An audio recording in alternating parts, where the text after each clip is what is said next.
Hey, welcome everybody. In this video, I'm going to kind of give you some suggestions about how you can start off strong in a live game of Blooket Tower Defense in class. Usually when I play with this with my students, I just do the default 7-minute time, and quite often I finish with quite a few more points than them, so I thought I'd show you my strategy, just kind of how to get going. So this might seem obvious, but first off and foremost, try to not get any questions wrong. And the reason why is if you get 2 right in a row and then you get like 1 wrong, then you'll get 2 points. But if you get all 3 right, then you'll get 4 points. The first 2 towers I usually make are 2 of these squirrels because they're cheap, and if you upgrade them all the way, then they become the 9 squirrels, and they can do really well for you in the beginning. So let's keep going here.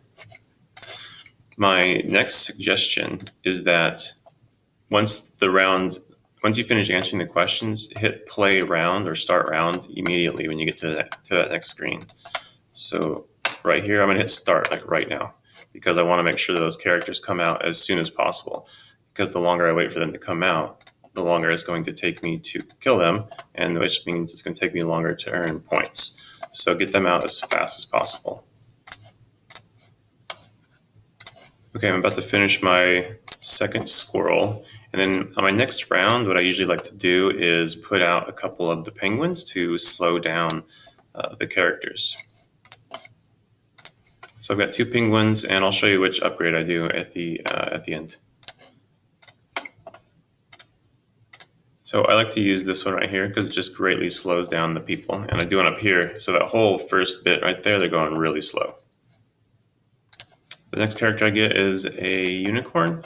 If you put it right in the middle of the map, you do not need to use the power to make it shoot longer distances because it already shoots really far. And you see, when you rush yourself and you're trying to make a video, you're going to start getting answers wrong.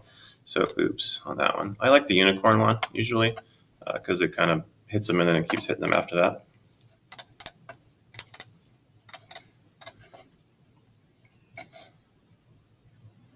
Next character I like to get is the king, and I make him so that he can shoot a further range.